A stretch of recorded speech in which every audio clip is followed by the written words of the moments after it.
Meet Magic meetings compared to the other meetings that we have, I have thousands of meetings literally here.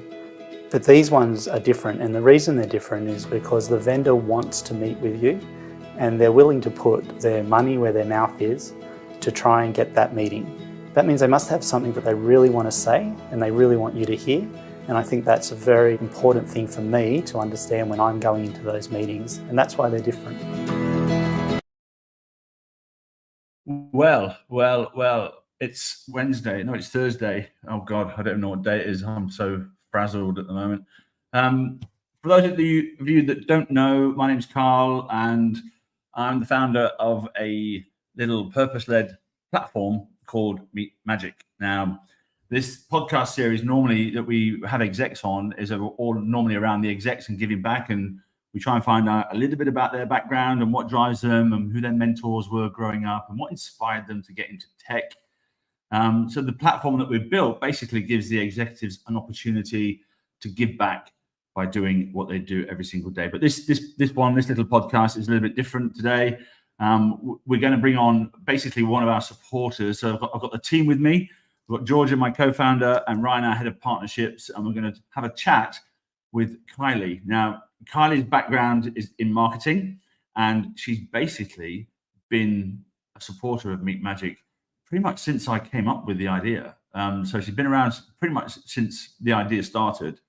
And so I wanted to spend a little bit of time and say thank you, because in the next couple of weeks, we're going to be launching a world first, which is a impact card. It's a digital impact card, which gives the executives a chance to nominate a charity and literally send the money themselves, which is really, really cool. So this is going to be a bit of fun. It's going to be no seriousness. There's going to be, because we can't, whenever I'm talking with Kylie, it's kind of hard to be serious. So, but it is going to be serious. So welcome to the stage, Mrs. Where are you? I can't even find her. Where's Kylie gone? There you are. I've got so many boxes that I'm clicking. We do this for a living, right? Yeah. I don't. No, I don't actually. I'm up the pump today. But now we're going to add Ryan. Yes. Mate. Good morning. Good afternoon, wherever you are. Hey Carl. Hey Kylie. How are you? Good, Ryan. And now just to make us all look stupid, because she's so professional, way more professional than me, and she's dressed way better than any of us. My co-founder, Georgia. Warm welcome. Thanks. And I don't know how we lead in from any of those welcomes, but you know. Well, I mean, the point is, I turned up with a t-shirt on, and then Ryan turns up with his shirt on, and then Georgia comes along dressed like to the nines, like amazingly professional, and we're like, shit, I better go and get a jacket. This is branded. The Steve Jobs. So easy, flex skivvy, makes it work. But can I just say, Conga. Let's go there, because Kylie. Yes. I just want to say thank you for your support, and it's coming from here, not from anywhere else, because I remember when Tony Burnside invested in Meet Magic version 1. Literally, it was 2018.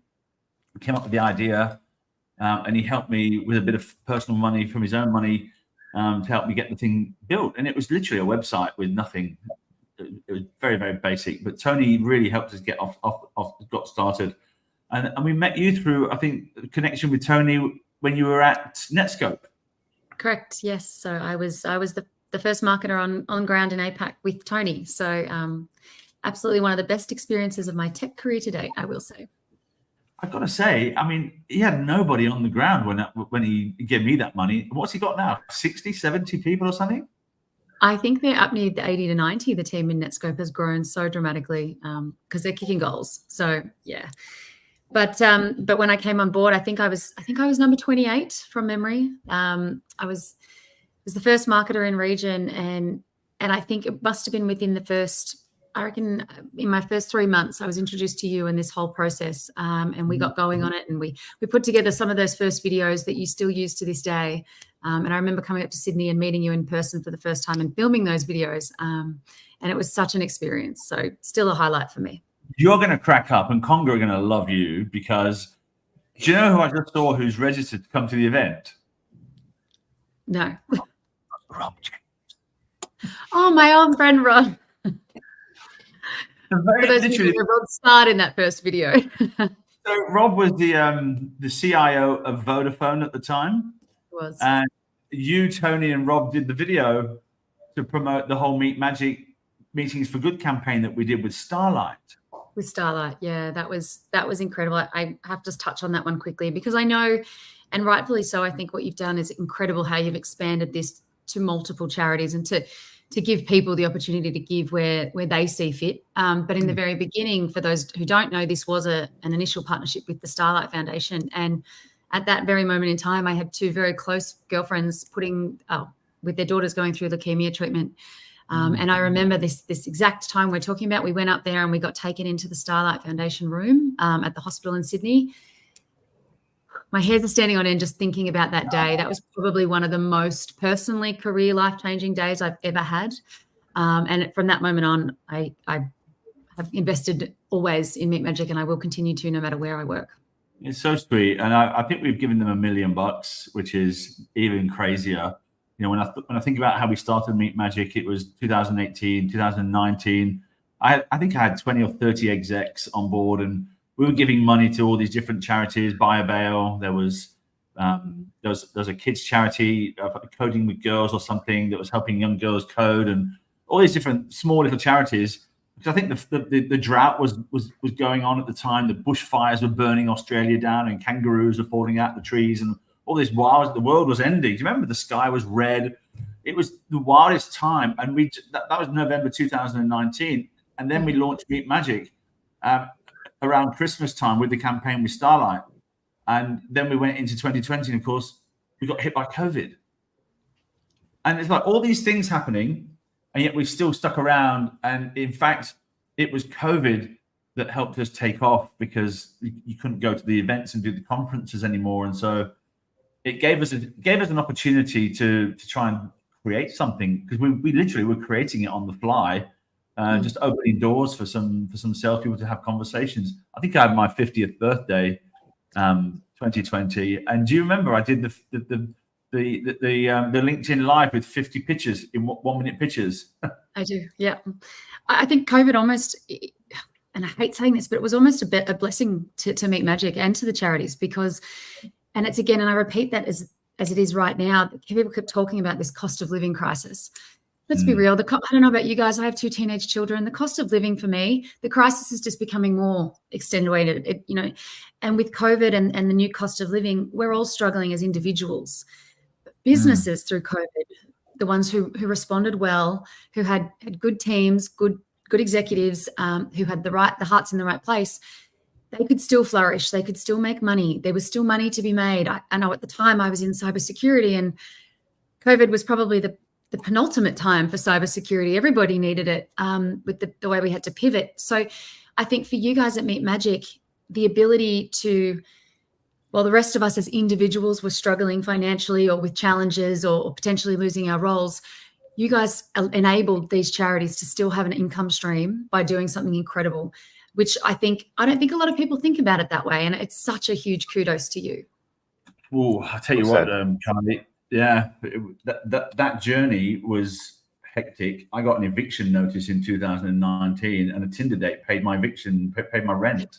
I mean, no kidding. That's how tough it was. It was, and we were in tough times. And so did that really inspire where did your giving back come from? Because it's clearly important to you. It's always been, from ever since I've known you, it's always been something that you always do. And I see all over LinkedIn, every time you post something, there goes Carly again. She's always doing something kind and giving back. Where did that come from? Definitely instilled from my parents. My mum, who's still with us and still my number one supporter, she got very, very ill with stage 4 cancer at the age of 44. And I just remember watching, and even back then, the charities that are around then were great, but they're nothing like they are today. But the help and support that they instilled into mum, and just the ability they gave almost my dad to help get through supporting mum, was probably my first real taste. And I was only, don't know, 17 at the time, I think. And so kind of watching mum go through that was really challenging. And then as I got older and I had my children quite young, so I've got 2 teenage kids now. And again, like I said, my 2 girlfriends with little kids, 6 and 8 going through leukemia, that's something nobody ever wants to see. And then as I started looking into more of the giving back and what it meant to me, I also discovered that I had a real disdain for the fact that the big ones, the big players with the big names and the big brands get more of the money and all of the donations. And there are some incredible foundations and charities and platforms out there that might be 10-man bands, but that are really picking kids up out of off the streets, or helping young men who can't articulate what they say, so they're getting into fights. Or I've got a girlfriend now who works for one who they're actually a charity designed to help women who have very premature babies that survive, but the ongoing repercussions of what they go through. I didn't know any of these charities existed. At the time I was 20, 30, there was the big ones that got out there and put their name in lights and had the backing of big money to be able to do that. And I think it's great that they have that. But I also discovered in my passion for charity and for giving back is that there needs to be ways to find these smaller players, and how can we get to them? Because as an individual giving away $100 a month here or there, I can't make an impact. But as an organization, like I did, for example, last year with Conga, we hosted the Conga Classic was my first charity golf day, and we picked a charity local to Sydney that helps out younger aged men finding their way. I was like, that's a way I can make a real impact and a real backing, So I think that's kind of where it all stems from. Why I continue to do it is hands down for selfish reasons. Like I said, I have teenage children, and the lifelines of the world that they need. It terrifies me to think about where they may, what help they might need in the future, what help their children's children might need. So I continue to drive it from my personal beliefs, for my corporate beliefs. I won't work for an organization who doesn't have a corporate platform. Conga has Conga Cares within it, so they'll match any donation or any time any of their employees give, they will match. But yeah, so long answer to a short question.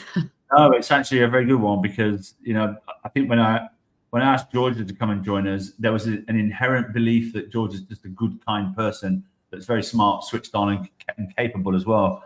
And it was that inherent belief of her belief system. You just knew it. You could sense it and feel it. And that's why I asked Georgia to come on. Isn't that right, Georgie?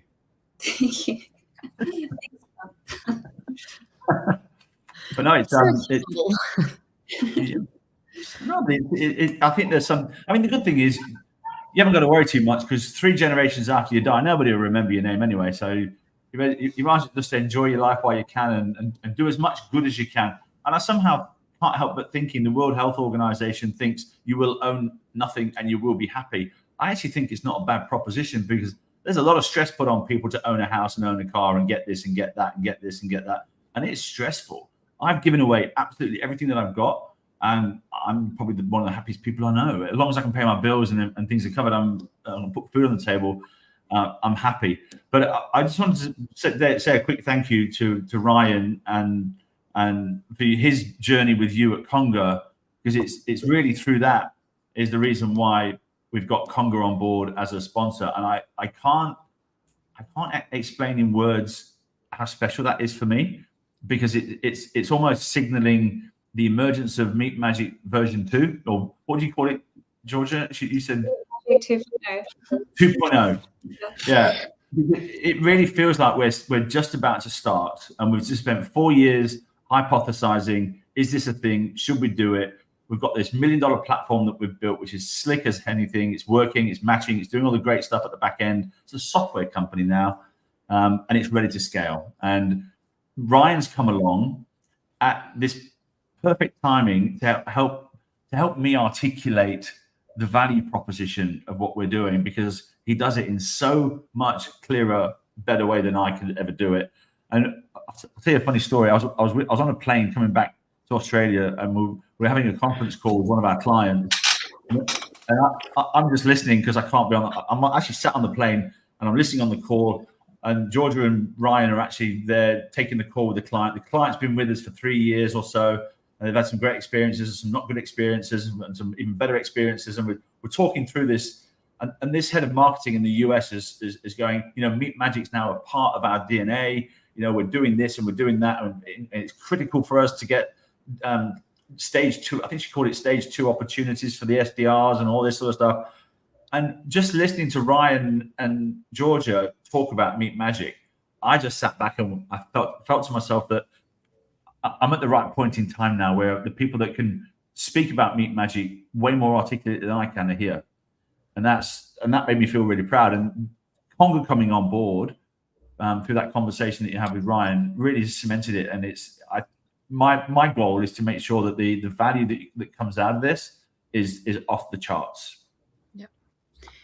I echo that. And Ryan, I'll let you comment to this. But I remember when I first came on board at Conga 18 months ago, I think it was week 3 or maybe week 2, and I brought this to Tyler and in turn to Ryan. And Ryan was the first one to go, what is this? And why have we, what? And you could see his incredibly large brain ticking over going, how come I don't know about this? And how come we're not using it? And I think it was that moment when Ryan really got behind me as head of marketing for APAC. And he got behind me and got onto the sales team. And he's like, guys, what are you doing? Look, this is what Kylie's got. So I have to give you huge credit too, Ryan, for having belief in me. I thank you, Kylie, for bringing it to my attention. I think, we're so hyper-focused on traditional methods of what sales methodology and prospecting looks like, and it takes a lot of time. It's highly saturated, and executives are really hard to get to. They're so busy. So this was just a way that we could really shorten that time span and get in front of the right people in these decision makers in these key accounts. So it was obviously a no-brainer. And I think the more vendors that we speak to are starting to really realize that this is an absolute game changer in prospecting. As I said, it's a modern way to do things now. It really cuts the crap between, I'm just going to send a cold email, I'm going to pick up the phone, I'm just going to hammer people until I break through, which never really happens, or it does, but I'd probably say at a 5 or 10% rate. So again, Kylie, if it wasn't for you, I'd have no idea about Meat Magic. And I think all of us have such a big belief that it's heading in the right direction, and it's only a matter of time. So yeah, I'm happy I'm here. Well, Georgia, you'll be happy to know. Sorry, Carl. You'll be happy to know, Georgia. I actually got a Teams message this morning from one of my beautiful colleagues in the US saying, why is Meat Magic not really here? Which you're not quite there yet. You've got a couple. She said, well, is it here, and how big is it, and why is it not here? And I said, it's coming, I promise. And she said, well, as soon as it is, let me know, because we will be behind it. So that was from the US. Yeah. No, that's awesome. Great feedback. Exciting conversations with the US at the moment. So definitely something we can talk about offline. It's funny, I touched to that point, Ryan, and it's when you talk about the vendors, I actually just see your most untapped market is the executives, and the fact that every time I speak to one, or every time I've been at all these events lately, and there's 1,000 people on these trade show floors, and I think to myself, I've never met a CIO or a CTO. In their top 5 KPIs, it's their job to find new solutions or platforms that help them become more efficient or more effective or reduce cost in their expense. And they're out there doing this job, and they may have a team of 10, or they may be a one-man band, but they're out there doing it the hard way. And they're researching, and they're looking, and they're taking meetings that are a complete waste of time, when if you can package it up right to the exec and say, have you looked at Meat Magic? Because the vendors are already there. They're waiting for you. You guys have such an untapped potential of the millions of execs in APAC or ANZ alone that should be on this platform that aren't yet. I totally agree. Of course, I would agree. But we've managed to convince some pretty senior people to come and join us, like Rory Sutherland, Vice Chairman of Ogilvy, arguably the #1 advertising man on the planet in the UK, on the planet. He's all over TikTok. In fact, I found him on TikTok. I was doom scrolling, and I saw his video about the trains, and I thought, this guy's a genius. I got to write to him. And I wrote to him on Twitter, and he replied. And then I said, I'm going to be in London, and we caught up. And I said, I want you to be my chief evangelist. And he goes, okay. And he agreed. And all of a sudden now we're catching up, and we're talking, we're emailing, we're introducing to people. But he tells me in very simple terms the value of what Meat Magic is. He says that often, because he's actually helping all these big brands with their B2B strategies as well, right? So he gets it, 100% understands what's happening out there. And he often says that, you know, junior people will pester senior people because it makes them look good if they can get an in with the chairman or an in with the CIO, right? So they're looking to bolster their own status, but it means you end up with this totally inappropriate meetings, and they're all basically tire kicking. And a lot of the times the execs just want to know that their time is going to be valued and there's going to be something of, you know, it's not just a car salesman walking in there trying to sell you a car.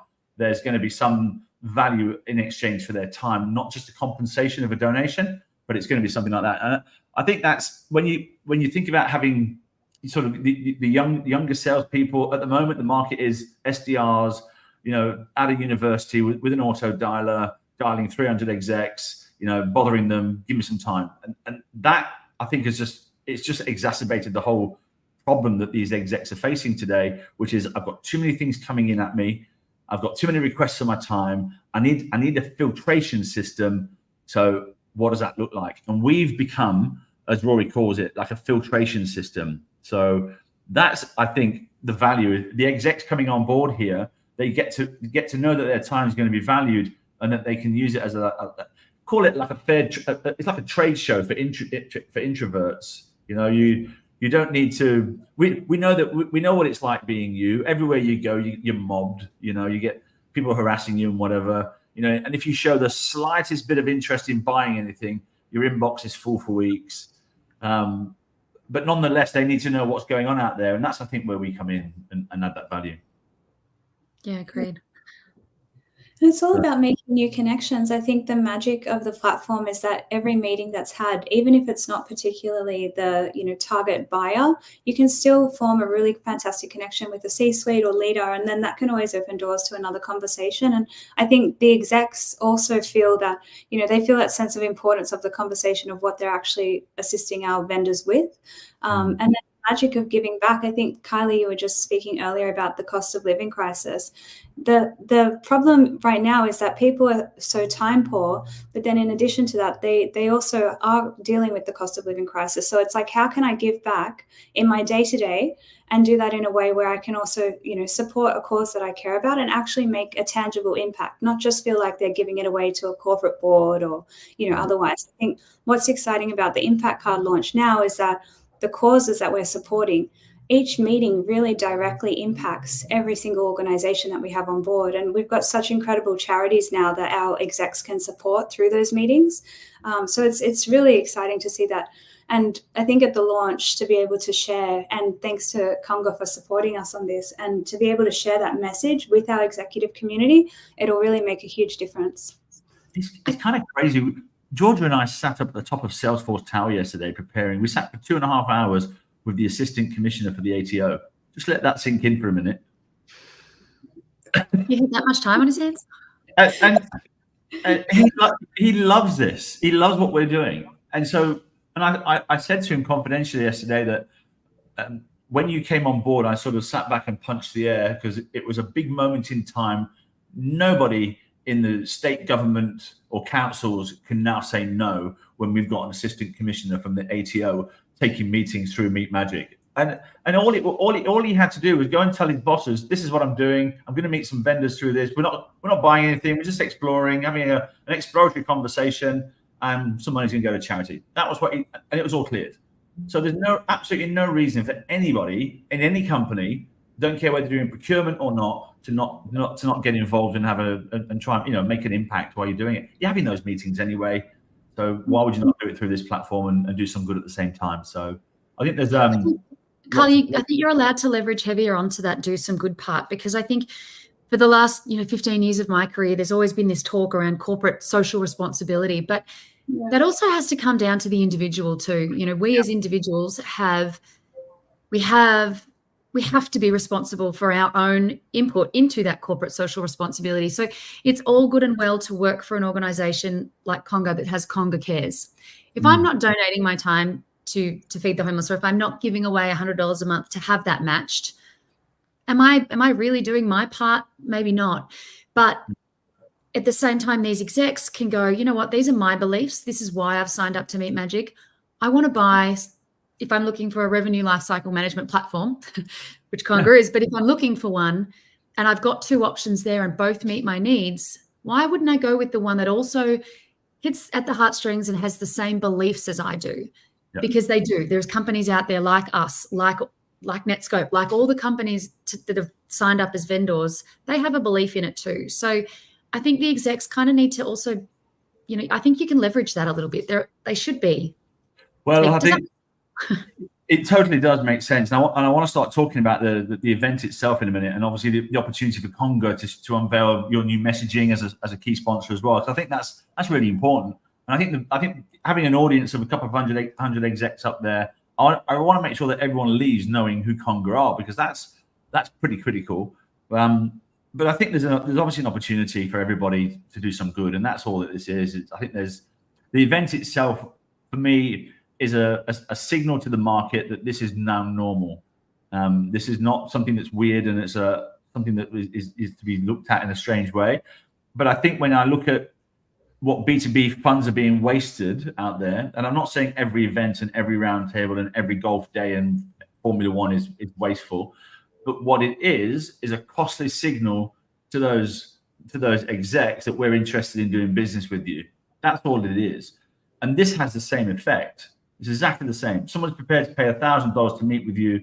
It's we're prepared to put our money where our mouth is, and we think we've got pretty much something important to share with you. That's it. That's a signal to say your time's not going to be wasted. It's going to be of value for you because we've done our research already, and we think we'd like to meet with you to have a conversation. So that costly signaling element is pretty common in the B2B world. The very great benefit now that what we've done with the impact card is we have a foundation underneath that, and that foundation is a charitable organization, which means you can take your B2B dollars that you're going to spend and put it into that foundation and get 100% tax deductible donation and go and get some meetings. That means your B2B go-to-market is now free. I don't know how we're going to explain this to marketers because they're just not going to get it. I want you to help me understand, how do we tell people this is a free way to go to market? Tell me in marketing terms how we explain that. Wow. Georgia, put me on the spot. I really don't. I don't know the answer to that question, because I think it's all about the keep it simple, stupid methodology. You really have to dumb it down to the fact that it is that simple. What you just said, it's that simple. There's no need to overcomplicate it. And I think everybody's been doing that. The whole world, I'm going to say it, software vendors in particular have overcomplicated, all of us, our message around what we do.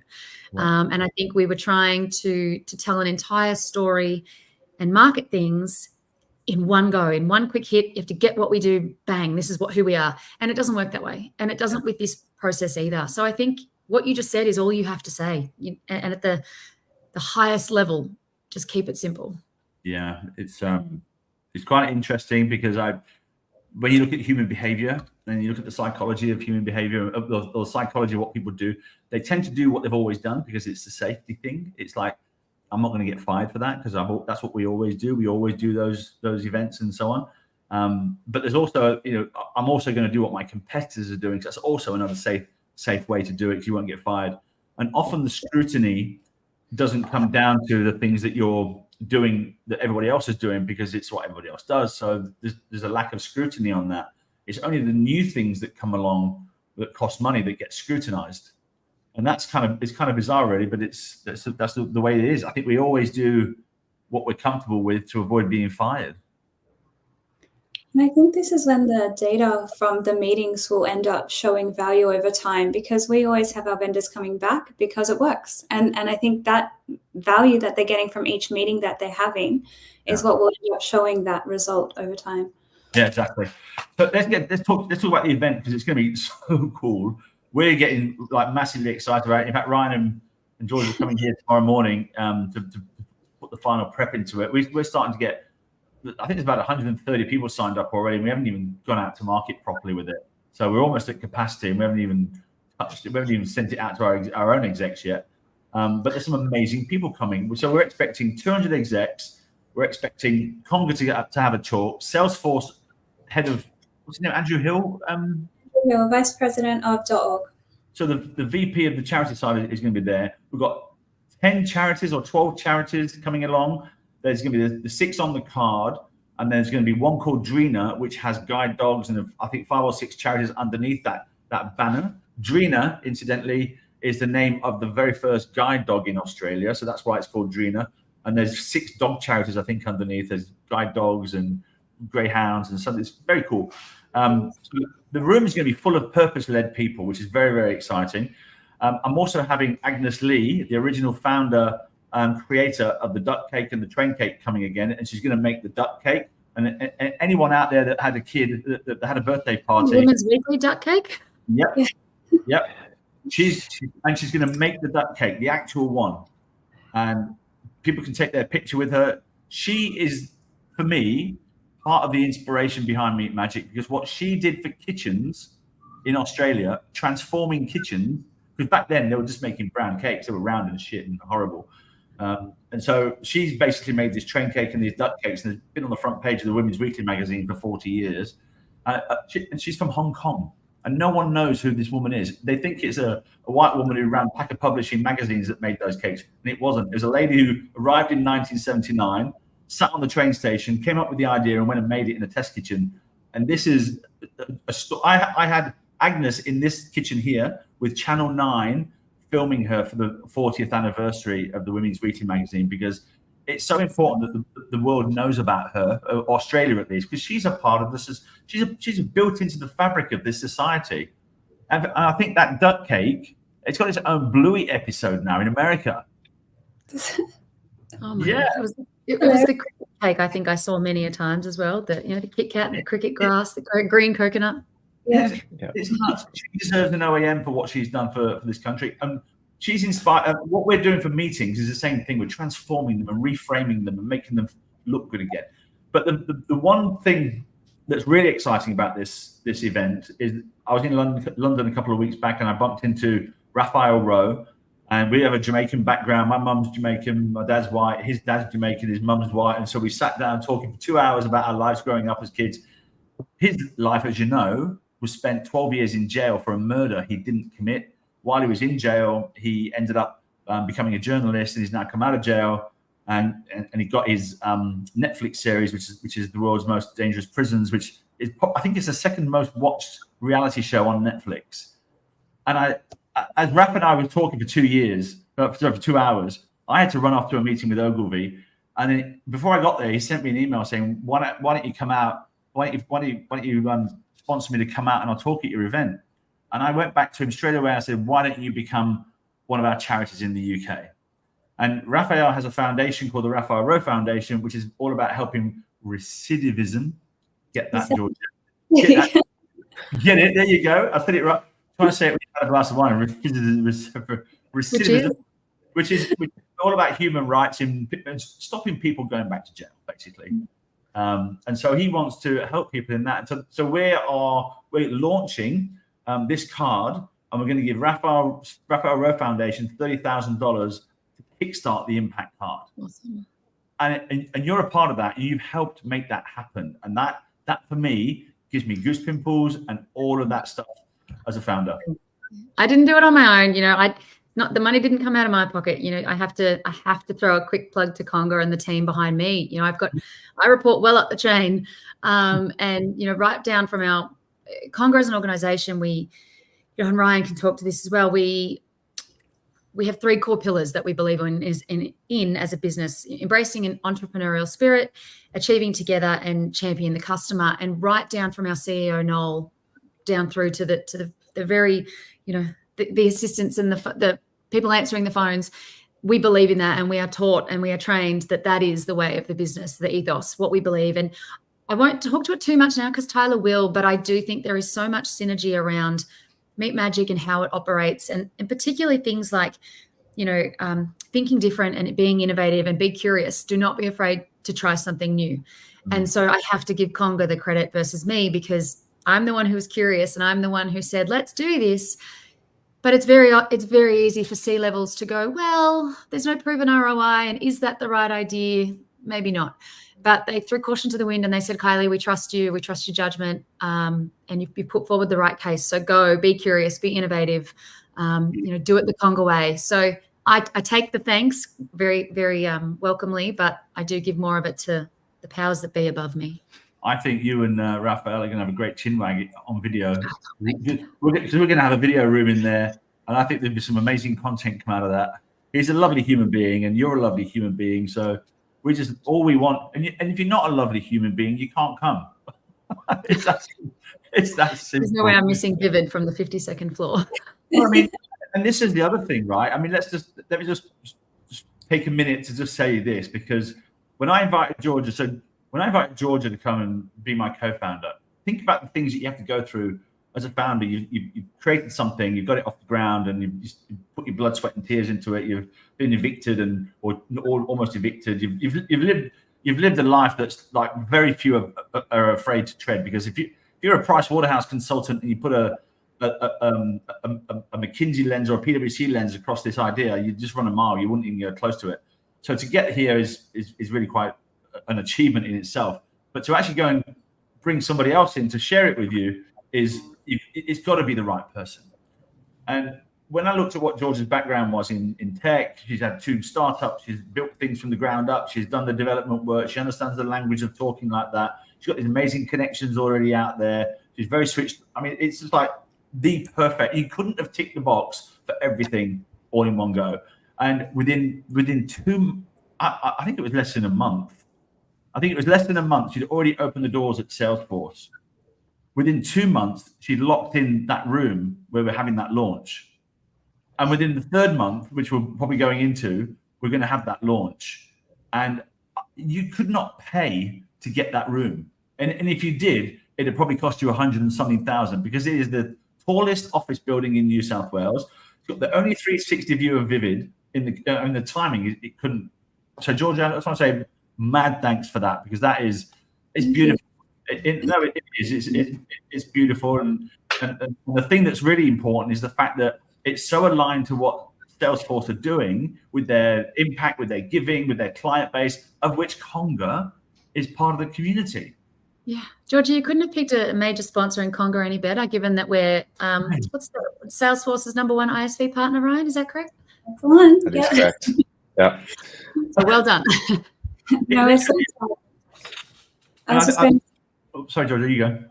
No, I was just going to say, I think what's really exciting to have our launch at Salesforce, it's just the ethos that the Impact Card and Meet Magic is aligned to, in Conga as well, and Presido.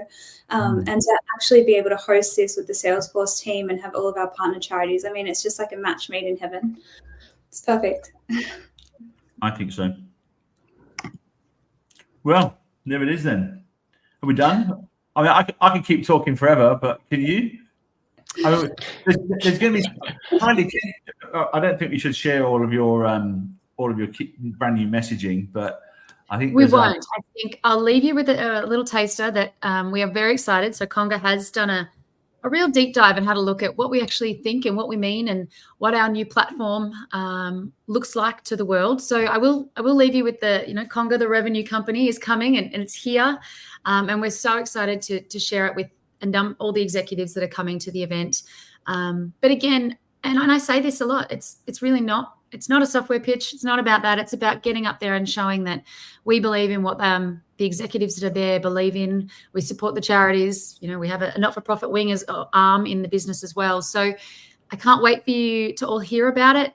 It's all over my LinkedIn at the moment as well, personally. But I think just the opportunity you've given us as an organisation is huge. So Carl, keep doing what you do. You are 1 in a million, I'll tell you that, in so many ways, most of them terrifying, but you are incredible as a human in what you do, and I continue to support it. So yeah, thank you so much. And Georgia, I've known Ryan now for 18 months, but it's so lovely to get to know you, Georgia, of late, and I can't wait. I'm so excited for this event. So yeah, thanks so much for your support, Kylie.